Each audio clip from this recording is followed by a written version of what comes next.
Alrighty guys, welcome back to another video on my channel. This is going to be a video on my latest O-scale acquisition. I bought a Lionel engine off of eBay on last week on Monday, and it arrived Monday this week. As I'm recording this video, it's a Wednesday, but this video will be posted on a Friday, and hopefully by Saturday I'll be giving a stress test at my local club. But so far this model is running great.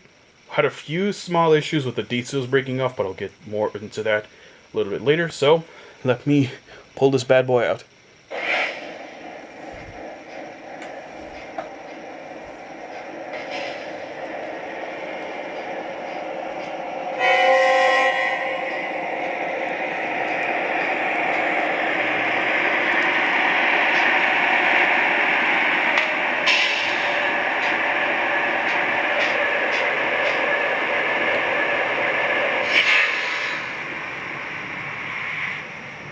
So here it is. It is a Lionel Norfolk Southern Heritage Southern paint scheme ES44AC. This thing is a beauty. I love the paint scheme on this thing. It's heavy, it's big, it's, like I said, beautiful. It's chock full of details. Sounds great, runs great. Now, in this video, I'll do a quick rundown of my personal favorite features of this model, and of course some issues that I had with it when I purchased it, which were not super major, but otherwise it runs great. No defects, no melted shell like my other engine that I picked up. Well, not melted, partially melted.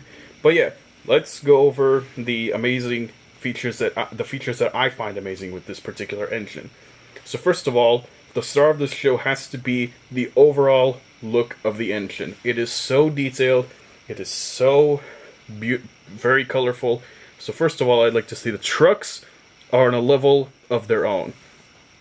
They're on the same level in terms of detail as my Atlas O-8, but all of the details on the trucks are metal. Like the brake cylinder, for example, in this engine, the brake cylinder on my Atlas O-8 would be plastic, as well as the shock absorbers, for example. All of those separately applied details on my Atlas O-8 were plastic, and they felt kind of fragile. Anytime I handle this engine, I feel a lot more confident handling this engine compared to my Atlas O-8, because of the metal details and how solidly everything is attached. It is so well built, it feels very high quality, it doesn't feel like you're going to break anything while you're handling it, compared to an Atlas O engine.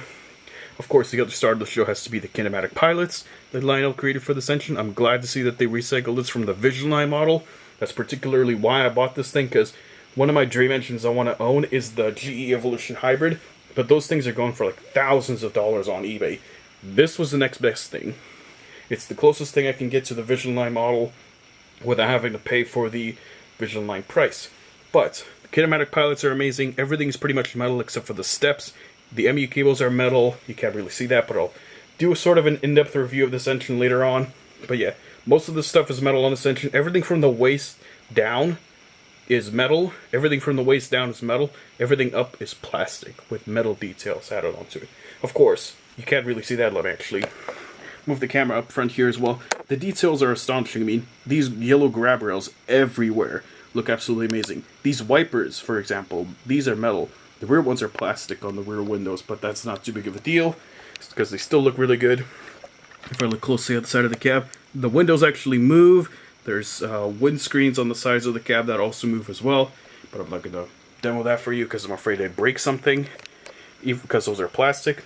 But yeah, the model is fantastic, feels really high quality. There are still some intricate details that have a tendency of breaking off. For instance, when the steller was taking pictures for me that I requested him, he broke off the right rear step, which you can't see, but I fixed that with the, super glue. And while shipping, the front MU cable fell off. It's actually not an MU cable, it's an electrical cable. The front orange electrical cable fell off during shipping, but that was easily fixed with some glue.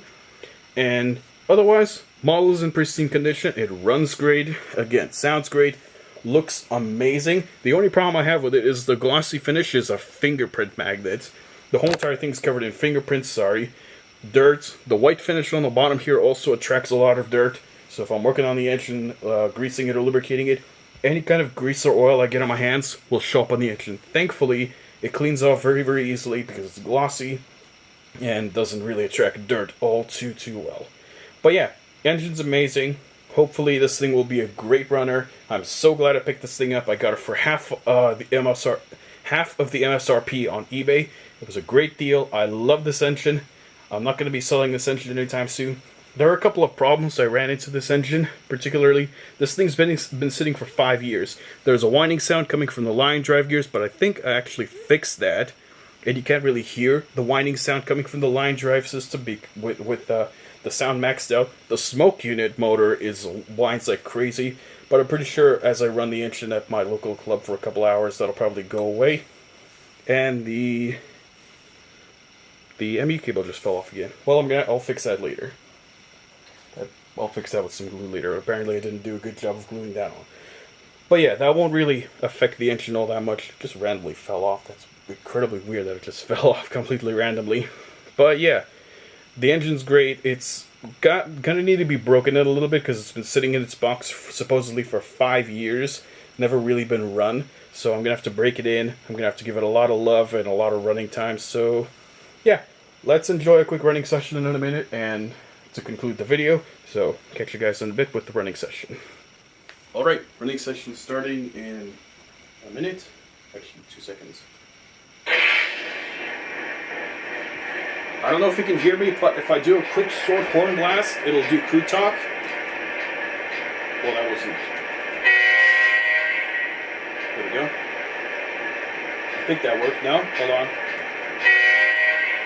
Here we go. Dispatcher, you're cleared outbound. Over. Roger that. Cleared outbound. Out. I'm going to switch directions to get going.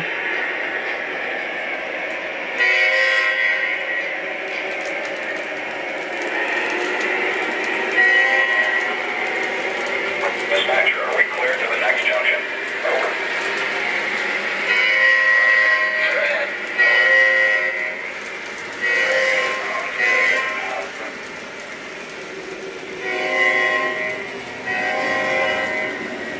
Man, this thing sounds amazing.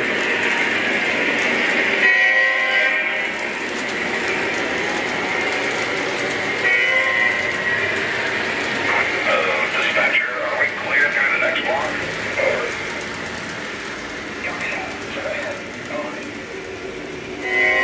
Thank you, sir. Clear drive. Out.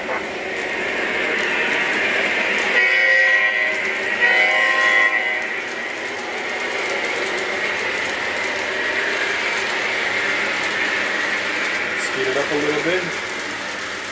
Those are the only freight cars I have as well. I had that Christmas car all along, but I took it out now because it's approaching Christmas time.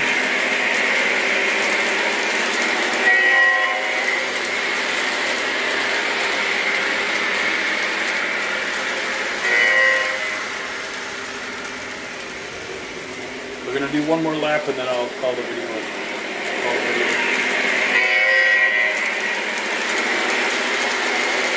The crew talk horn sound is a little finicky. You gotta do it just right.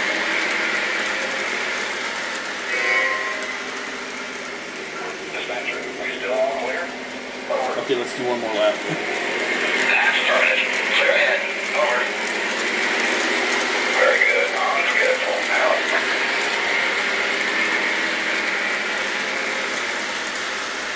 Okay, let's park it up in a minute.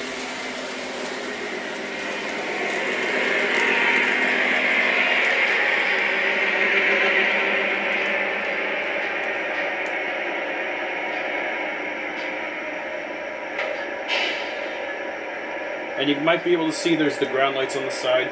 I don't know if you can actually see that though. You have to be in the nighttime in order to see that. But yeah, I'm gonna shut it down.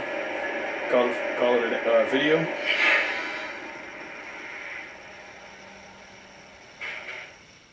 Alright, quick update video. I just wanted to show you that I've got the this is not an ME cable, electrical cable attached on properly now. Apparently it didn't do a good job the first time gluing it back into place, but now it's attached. It's not going to go anywhere. But yeah, this is actually a good way to show you the front end details of this model. As you can see, metal MU cables, air hose, coupler lift bar, which doesn't quite move. It's more decorative, but I guess it's nice to have there, and you can kind of move it. I'll show you the front real quick. I do have to mention real quick, these handrails, They're very, very sturdy. They barely move. On my Amtrak Dash 8, they were kind of loose and they moved around and they felt pretty fragile. But this one feels really solid. Southern logo looks absolutely amazing. The handrails, grab rails. Look at the wipers, by the way. Look at how intricately detailed they are. And they're metal, by the way. I've touched them and they have a metallic feel and metallic sound when they touch the plastic windshield. But yeah, and the number boards are nice as well. Everything is really nice on this model and I'm very glad I picked it up. But yeah, that's the end of the video.